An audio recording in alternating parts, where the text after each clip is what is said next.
नमस्कार मैत्रिणींनो, माझ्या चॅनलमध्ये तुमचं स्वागत आहे। तर कालच्या व्हिडिओमध्ये आपण पेपर कटिंग बघितली। आजच्या व्हिडिओमध्ये आपण डायरेक्ट फॅब्रिकवरती कटिंग कशी करायची ते पाहणार आहोत। तर याकरता इथे मी फॅब्रिक घेतलेलं आहे। इथे हे फॅब्रिक माझ्याकडे जास्त आहे, ऑलमोस्ट 1 मीटरचं फॅब्रिक आहे। तर पेपरचा ड्राफ्ट घेतलेला आहे आणि जेवढं हवं तेवढंच फॅब्रिक मी ते डबल फोल्डमध्ये करून घेतलं। बॅक पार्ट घेतलेला आहे आणि मेन फॅब्रिक जे आहे ते फोल्ड करून घेतलं, जेवढं आपल्याला पेपर कटिंग आहे त्या मापाने। बंद बाजूवरती बंद बाजू, जसं मी इथे बॅक ओपन फ्रंट ओपन ठेवणार आहे, तर जो बॅकचा पार्ट असेल माझा तो बंद बाजूवरती मी घेतलेला आहे। आणि अशा पद्धतीने मी ड्राफ्ट जो आहे ॲज इट इज मार्क केला आणि इथे नेकचा पार्ट जो आहे तो देखील मार्क करून घेतला। त्याचबरोबर प्रिन्सेस कटचा जो दुसरा पार्ट होता तो तिथे वरच्या बाजूला ठेवून घेतला आणि तो देखील इथे मी ठेवून घेतलेला आहे आणि मार्किंग करून घेतलेली आहे। आता इथे मार्किंग करताना अर्धा इंच जे आहे एक्स्ट्रा घेतलेला आहे, कारण आपण इथे टक्स घेणार आहोत। तर टक्सची जी शिलाई मार्जिन आहे ती घेतलेली आहे इथे मी। तर ही फक्त बघा कोणत्या बाजूने घेतलेली आहे, जिथे टक्स आहे तेवढाच जो पार्ट आहे तेवढीच आपण घेतलेली आहे। बाकी ॲज इट इज जशी कटिंग आहे त्या पद्धतीनेच आपण इथे मार्किंग केलेलं आहे।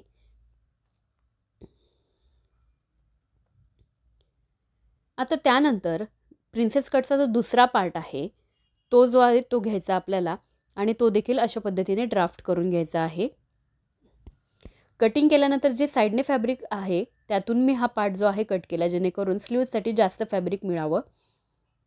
या पार्टमध्ये मी स्लीव्जची कटिंग दाखवलेली नाही आहे आणि स्लीव्जची स्टिचिंग देखील दाखवलेली नाही आहे। त्याचा जो आहे स्पेसिफिक वेगळा व्हिडिओ मी बनवणार आहे। छोटासा व्हिडिओ असेल पण तो पूर्ण बघा। त्यामध्ये स्लीव्जच्या संदर्भात ज्या पण तुमच्या शंका असतील त्या तुमच्या इथे शंकांचं पूर्ण निरसन होईल। तर यानंतर दुसऱ्या दिवशी लगेच स्लीव्जचा जो व्हिडिओ आहे तो अपलोड होणार आहे। तर जेवढं फॅब्रिक असेल त्यामध्ये आपण वेगळ्या पद्धतीची स्लीव्स किंवा पफ स्लीव्स बनवण्याचा प्रयत्न इथे करणार आहोत। डिपेंड आहे फॅब्रिक आपल्याकडे किती राहतं।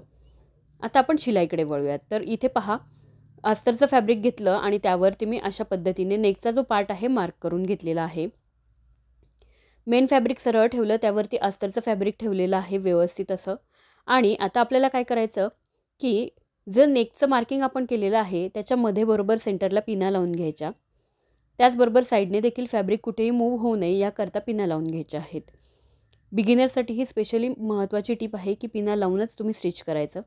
त्यानंतर नेक पार्टचं जे मार्किंग आहे त्यावरती आपल्याला स्टिच करून घ्यायचं आहे। त्याच पद्धतीने इथे देखील जो प्रिन्सेस कटचा पार्ट आहे तो देखील घेतलेला आहे। मी गळ्याच्या बाजूचा भाग जो आहे तो घेतला, त्यावरती मेन फॅब्रिक उलटं ठेवलं। आता आपल्याला इथे फक्त गळ्याचा जो भाग आहे तो शिवून घ्यायचा आहे। हे पहा अशा पद्धतीने। त्याचबरोबर या पार्टला देखील आपल्याला अस्तर लावायचं। तर हे अस्तर लावताना आपण नेहमीप्रमाणे म्हणजे मेन फॅब्रिक सरळ ठेवलं आणि आतल्या बाजूने अस्तर लावून घेतलं। आता आपण हा जो गळ्याचा भाग आहे तो शिवून घेणार आहोत। शिवण्याची अगदी साधी सोपी पद्धत आहे। या ब्लाऊजमध्ये आपण पायपिंग लावणार नाही आहोत, डायरेक्टली आपण फॅब्रिक किंवा गळ्याचा जो भाग आहे तो उलटा करून घेतला। इथेच आपण कॅनव्हास पेपर देखील लावू शकतो, पण बिगिनर्स आहात सो माझं असं म्हणणं आहे की पहिल्यांदा ही स्टेप फॉलो करा, त्यानंतर आपण कॅनव्हास पेपरवर बघणार आहोत। तर अशा पद्धतीने इथे आपण नेक पार्ट जो आहे तो स्टिच करून घेतला आणि त्याचबरोबर छोटे छोटे कट्स देखील आपण इथे करून घेतलेले आहेत।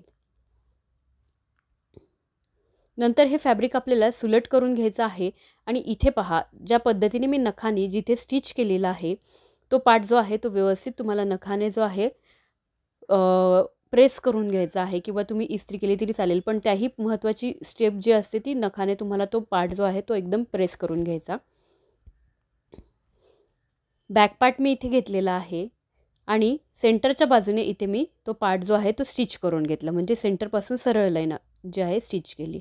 आता आपल्याला नेक पार्टचा जो आकार आहे त्या आकाराभोवती व्यवस्थित त्याच लाईनवरती शिवून घ्यायचा आहे। आकारामध्येच व्यवस्थित शिवायचं आहे आपल्याला आणि त्यानंतर एक्स्ट्रा फॅब्रिक आपल्याला कट करून टाकायचं आहे। इथे शिलाई कट नाही झाली पाहिजे एवढं मार्जिन तुम्हाला ठेवायचं आहे। मार्जिन ठेवलं, त्यानंतर कट्स करून घेतले आणि इथे पहा ज्यावेळी मी सुलट करते त्यावेळी परत इथे मी नखाने व्यवस्थित हा पार्ट जो आहे प्रेस करून घेणार आहे। याने कुठेही अस्तरचं फॅब्रिक बाहेर येत नाही आणि ही जी आहे खूप महत्त्वाची फिनिशिंग आहे ब्लाऊजमध्ये कोणत्याही। त्यानंतर आता आपल्याला काय करायचं आहे की ह्यावरती अशी एक स्टिच जी आहे ती करून घ्यायची आहे। हे पहा अस्तर आतल्या बाजूने, अस्तरच्या इथे तुम्हाला दिसत असेल की आतल्या बाजूचं जे अस्तर आहे ते व्यवस्थित फोल्ड केलेली जी शिलाईची मार्जिन आहे ती अस्तरच्या बाजूने घेतली आणि मग आपण इथे शिवून घ्यायचं. हे पहा खूप छान अशी फिनिशिंग येते यामुळे. तर पूर्ण जे आतलं मार्जिन आहे ते अस्तरच्या बाजूला घ्यायचं. त्यानंतर आता प्रिन्सेस कट जो आहे तो आपल्याला जॉईंट करायला घ्यायचा आहे. तर खालच्या बाजूने आपण प्रिन्सेस कट जो आहे तो व्यवस्थित जॉईंट करून घेणार आहोत इथे अशा पद्धतीने. हे पहा दोन्ही मेन फॅब्रिक समोरासमोर ठेवून घ्यायचे आणि अशा पद्धतीने साधारण अर्धा इंच जेवढी आपण मार्जिन घेतली त्या पद्धतीने हा प्रिन्सेस कट जो आहे तो आपल्याला जॉईंट करून घ्यायचा. सेम अशाच पद्धतीने दुसरा देखील आपल्याला प्रिन्सेस कट जो आहे टक्सचे पॉईंट्स जे आहेत ते मॅच करायचे आणि जॉईंट करून घ्यायचे. इथे स्टिच करताना कुठेही घाई करायची नाही. तर हे पहा खूप छान असं फिनिशिंगमध्ये प्रिन्सेस कट जो आहे आपला इथे जॉईंट झालेला आहे आणि पफही याला आलेला आहे. सेम दुसरा पार्ट देखील आपण असाच रेडी केला. दोघांची उंची मॅच केली तर दोघांची उंची बरोबर आहे. फक्त राईट हँड्सवाली जी हाईट आहे थोडीशी जास्त आहे तर ती आपण स्टिच करताना चेक करून घ्यायचे. त्यानंतर बॅक पार्ट मी रेडी करून घेतला. बॅक पार्ट रेडी करून घेतला, सर्व बाजूने स्टिच करून घेतला. आता आपल्याला शोल्डर फिटिंग जी आहे ती व्यवस्थित करून घ्यायची आहे. सेम अशाच पद्धतीने दुसरा पार्ट ठेवून घ्यायचा आणि शोल्डर फिटिंग करायची.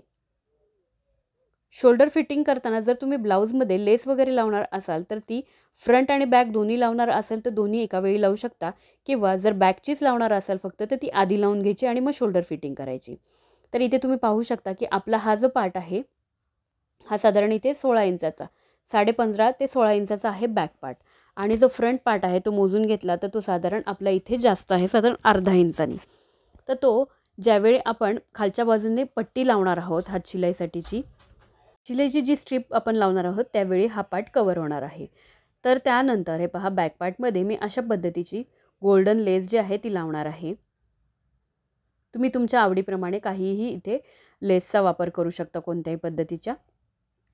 तर इथे मी फ्रंट पार्ट जो आहे तिथे देखील लेस लावून घेणार आहे, कारण प्रिन्सेस कटमध्ये फ्रंट पार्टमध्ये देखील नेकला लेस लावली तरी छान दिसते.